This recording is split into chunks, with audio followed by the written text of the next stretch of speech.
Ángela Vivanco, buenos días, estamos al aire. Sí. Estamos al aire, Tulio. Flamante, bueno, todavía no es técnicamente ministra de la Corte Suprema, a pesar de que ya el Senado aprobó su nombramiento. Recordemos que la Corte Suprema se integra en parte por miembros que vienen de fuera de la carrera judicial, y esa nominación, que nace una quina que plantea la Corte Suprema, termina en una designación del presidente de la República, es ratificada o rechazada por el Senado. Ángela Vivanco, abogada, gracias por estar con nosotros. Gracias a ustedes por invitarme, muy buenos días. Ángela, cuando el presidente del PPD, el flamante presidente del PPD, Heraldo Muñoz, dice que los acuerdos están para cumplirse, pero que él éticamente no habría apoyado su nominación por su perfil de antifeminista en un momento en el cual lo que se requiere es una ministra que defienda los intereses, y estoy citando casi textual, que defienda los intereses de las mujeres en la Corte Suprema. ¿Qué le dice usted al presidente del PPD? Bueno, en primer término, a Heraldo Muñoz yo lo conozco hace muchos años, porque como abogado de Anatel muchas veces lo fui a ver cuando era CGGov. De tal manera que Heraldo Muñoz sabe que yo no soy una persona ni ultraconservadora, ni contra el feminismo, ni contra los derechos de las mujeres. No, pero él va más lejos, dice que éticamente es reprobable ese nombramiento. Bueno, él puede decir lo que le parezca, pero él sabe que eso no es así, porque me conoce. Otra gente puede hablar de mí porque no me conoce, él me conoce.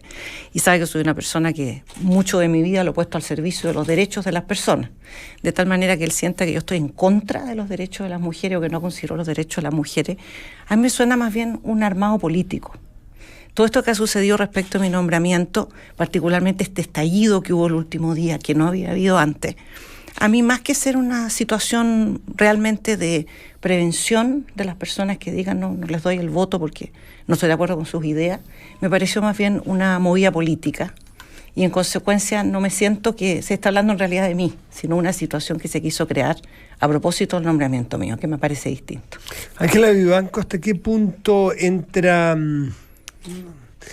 con algún daño, con algún rayón de pintura al ser ministra de la Corte Suprema, cuando su nombramiento fue tan político? Es decir, cuando empiece usted a operar como ministra, cuando haya fallos con su firma, cuando usted dé argumentos que no lo pasen por el tamiz de lo que sucedió ahora. Lo que pasa es que ella es de la derecha, lo que pasa es que ella es candidata de la derecha, claro. Lo que pasa es que ella votó de tal y cual forma, y que no se genere lo que uno debería esperar de un ministro de la Suprema, que tenga una mirada más global, más país, más del derecho, más sobre el bien y el mal, dicho caricaturescamente. A ver, la mirada del ministro es la que tiene él. Lo que se diga fuera del ministro es lo que dicen otras personas. Y este no es el único nombramiento que ha generado revuelo, comentarios, historias políticas, porque precisamente como la última instancia es una instancia política, que es el Senado, no es el único nombramiento que ha tenido problemas. Hay que recordar que hay nombramientos que desgraciadamente se han caído, y se han caído en sala. Contralores, directores de empresas públicas, en fin. Situaciones que son muy duras para el candidato, porque el candidato llega hasta ahí y de repente se cae su nombramiento, siendo que obviamente le han dicho que su nombramiento está más o menos claro, porque no se lleva a una persona a sala si no hay más o menos acuerdo de que están los votos. Entonces yo la verdad no siento que no tenga ningún rayón de pintura ni cosa parecida, que la gente del Frente Amplio opine A o B, o que Heraldo Muñoz diga esto. Para mí no es ningún rayón. Lo que importa, como se ha dicho tantas veces, es que los jueces hablan por su fallo. Y yo tengo 34 años de carrera, y de carrera académica, porque yo tuve una incursión en política, pero mi carrera académica es mucho más larga, de mucho más tiempo. Y en consecuencia lo que se diga en este momento tiene que ver con intereses de diversas especies que se encuentran a propósito de nombramientos como este, no solo este, sino otros nombramientos también. Lo que importa es cómo uno va a ejercer el cargo. Ángela Vivanco, nueva ministra de la Corte Suprema, que está por asumir en su cargo, que van a ser 6 mujeres. Sí, efectivamente, va a ser la sexta mujer. Eso es importante también. 6 de 20. De 21. De 21. Sí, aunque quedan 2 ministros por reemplazar, que está la vacancia de Carlos Cerda y de Milton Juica. Podemos hablar eso en un ratito también de la cocina política, ¿verdad? Está en torno al tercio, entonces. Todavía no lo alcanza, pero en torno a... estamos llegando al tercio. Raspando con el tercio. Hacía mención usted a su carrera política. que la recordamos en los 90, ¿verdad? Es. Como presidenta incluso de la Unión de Centro-Centro, que forma Francisco Javier Errázuriz, y luego el 97 como candidata por Renovación Nacional a una diputación. ¿Cuándo queda uno limpio o nunca queda limpio o da lo mismo de un pasado activo en política cuando se trata de integrar el máximo tribunal? A ver, yo creo que no hay ninguna norma sobre esto. Ustedes tienen que pensar que las normas sobre inhabilidades después de dejar los cargos son todas normas cortas, 1 año, 2 años, cosas por el estilo. En mi caso, la última militancia política que tuve yo, o acto político, fue hace 21 años atrás. En consecuencia, creo yo que eso es más que limpieza desde ese punto de vista.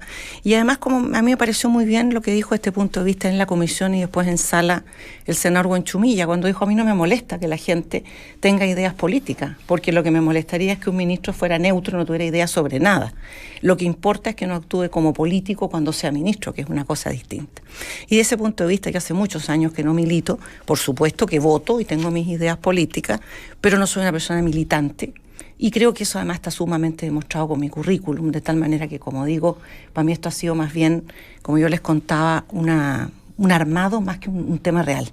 Ahora, no es militante de un partido político y, como decía el senador Buenchumilla, es importante tener opiniones. Ahora, ¿qué sucede cuando hay convicciones tan profundas como las que usted tiene respecto de el inicio de la vida y la oposición activa que ha tenido en diferentes instancias a la ley de aborto en 3 causales, ante el Tribunal Constitucional, también representando a la Universidad Católica en el tema de la objeción institucional y toda la discusión que hemos visto en ese sentido?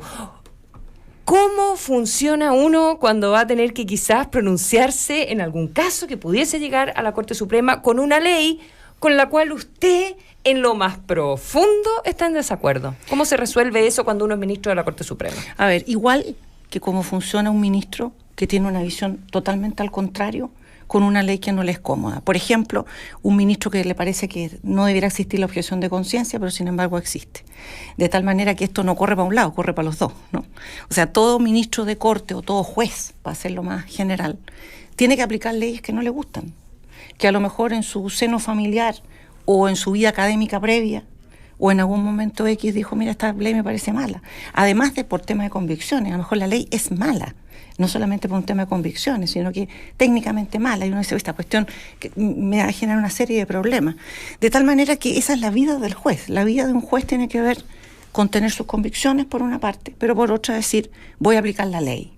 ¿Y qué pasa cuando tiene que decidir interpretaciones diversas sobre una misma ley? Hay una cosa que a mí me parece, ahí sí que creo que corresponde hablar de ética, que siempre la ley se interpreta a favor de los derechos de las personas, de los derechos que a uno le pueden parecer bien, como de los derechos que a uno le pueden parecer mal. Pero en el caso del aborto, usted considera que la persona está en el momento de la concepción. Pero hay una ley de aborto, en 3 causales. En consecuencia, a un juez lo que le corresponde es verificar, de acuerdo a esa ley vigente, que esa ley se cumple y que las causales sean las que corresponden. Eso es lo que corresponde, y de ese punto de vista la mujer que está en esa situación tiene derecho a que se le practique un aborto, porque así lo estableció la ley, aparte de que a uno le guste más o le guste menos, y habrá otros jueces que digan: me cae mal la ley de aborto en 3 causales porque en realidad me gustaría que hubiera aborto libre. Sí, ahora esto no necesariamente en todos los casos es matemática. 2 más 2 da 4 y mañana va a dar 4, tengo la sensación también. Hay interpretaciones, la ley... Obvio, por eso es que cada juez es una persona. Entonces, ¿dónde está, y esto es interesante casi como un ejercicio conceptual, dónde está la ética de un juez o cómo se plantea usted que le va a tocar ahora? Porque hay leyes que le va a tocar interpretar y que no le gustan, y buscarle por dónde sacar adelante su propia convicción. No creo que le pase a Ángela Bianco, le pasa a todos los seres humanos que ejercen un cargo de juez. Yo creo que es cuestión de que ustedes miren los fallos de la Corte. Los fallos de la Corte implican una interpretación o una hermenéutica jurídica, donde dicen: esta es la ley, nosotros vamos a cumplir con la ley, y en aquellos pasajes que están oscuros voy a interpretarlo de este modo. Para mí, la interpretación lógica es a favor de las personas. personas. ¿A favor de qué personas? De aquellas personas que están involucradas. Por eso y eso reconoce no que hay significa espacio para la interpretación o sea, personal. que tiene que haberlo, porque y si ahí no, entonces entra a jugar su propia biografía o sus propias convicciones. Tiene que haberlo, porque si no lo hubiera, entonces esto sería como una película que se llama Regreso al Futuro, en que uno metía un asunto como por ejemplo, un parte o una sanción, y una máquina le arrojaba la sanción. Pues entonces se prescinde de los jueces, pues si no necesitamos personas. Entonces ahí la importancia de la decisión política de quién es y quién no es. ¿No pero es es que no es una decisión política, pues ese es el punto, es una decisión jurídica, porque el derecho tiene detrás trasfondo, no solamente tiene normas. Política de elegirla a usted nombramiento. o de rechazarla a usted. Claro, pero una vez que la persona está nombrada, ya no es un político articulando en la corte, es un juez que va a resolver de acuerdo a derecho, y el derecho implica valores, implica normas y implica hechos sociales. Y a veces incluso los jueces tienen una cuestión más compleja que hacer, que es resolver sin una norma específica que aplicar y tener que un poco generar el derecho. Lo que ha pasado, por ejemplo, con la jurisprudencia de la transexualidad, por ejemplo, en que se le ha permitido a las personas cambiar de nombre y de sexo registral. Eso no está en la ley se está tramitando, pero los jueces lo han interpretado. Yo estoy plenamente de acuerdo con eso. Creo que sí debe ser así, porque la persona vive una situación de angustia profunda, y yo creo que debe dársele esa posibilidad, aunque la ley todavía no sale, que es la ley de identidad de género. Sin embargo, ya la jurisprudencia de la Corte ha dicho que yo puedo cambiar no solo mi nombre, sino mi sexo registral en la medida que esa sea mi identidad sexual. Y eso es un tema en que se crea derecho. Entonces, obviamente que los ministros de Corte tienen mucho que decir. Hay un progreso en lo que me está diciendo y en los fallos o en las opiniones, más que fallos, las opiniones que usted ha dado en el pasado respecto de píldora al día después. A ver, lo que pasa, Matías... ¿Usted siente que, para ir conociendo a Ángela Vivanco, usted ha ido progresando? A ver, Matías, lo que pasa es que usted es como si yo mirara un reportaje suyo y dijera, este es Matías del Río. Ese es un reportaje suyo en que usted manifestó opiniones sobre un tema. Nosotros no somos una especie de, ¿cómo le podría decir yo? Un estándar o un estereotipo. En consecuencia, si yo me parece el aborto, significa que yo soy una persona de tal característica. Yo soy una persona que tiene sus complejidades como todo el mundo y que tiene visiones muy distintas sobre distintos temas, y en consecuencia estas estandarizaciones tienen que ver cuando no se conoce a la persona o cuando se quiere crear una especie de caricatura de ella. Y en mi caso yo soy una persona, como digo, que tengo 30 y tantos años de carrera académica, que he escrito no solamente libros, sino muchos artículos, donde he manifestado mi opinión en temas tan diversos como el aborto o este que estamos hablando ahora, o X otros temas, y en consecuencia yo no opero como una especie de bloque diciendo, mire, es que esta persona como opina A, entonces tiene que opinar B. O como opina esto sobre el aborto, entonces está en contra de los derechos de las mujeres. Porque eso en el fondo son situaciones un poco armadas y un poco artificiales. Nos quedan 30 segundos, pero a propósito del tema, hay ministros, de hecho uno de los que acaba de dejar la Corte, el ministro Carlos Cerda, que ha planteado fundamentalmente que él, más que aplicar la ley, hace justicia. ¿Usted está de acuerdo con ese concepto? A ver, obviamente, se aplica la ley y mediante esa aplicación se pretende hacer justicia. Pero no los plantea como términos antónimos, digamos. A ver, pueden llegar a ser antónimos, ¿no es cierto? Hay quien dice que las leyes injustas no debieran cumplirse, ¿no? Evidentemente un juez tiene que cumplir con la ley, y si considera, por ejemplo, que la ley es inconstitucional, tiene que elevarla al Tribunal Constitucional. No es su papel declararla inconstitucional. Yo creo, mi visión es que uno, como juez, aplica la ley y procura la solución más justa, es decir, lo que a cada cual corresponde. Ángela Vivanco, un millón de gracias por estar también. Gracias a ustedes por invitarme. Muchas gracias, buenos días. Nos vamos, la pregunta del día en Radio Una. Ministro Monkeberg sobre viviendas sociales en Las Condes. Viene a derribar el muro de la segregación. ¿Estás de acuerdo con la afirmación del ministro de la Vivienda? En este caso, recordemos que hay 2 ministros Monkeberg en el gabinete. Y Bárbara Espejo, en Lugares Notables, nos invita a visitar el... perdón. ¿Qué día es La hoy? Roca Dorada. Hoy es ¿La 10. Roca Dorada? La Roca Dorada. ¿Dónde queda? Nos enteraremos. Una película que yo conocí que se llama. No la vi, pero La Roca. La Roca. Pero era La Roca, no era Dorada.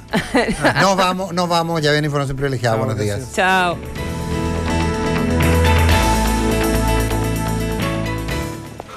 En este momento,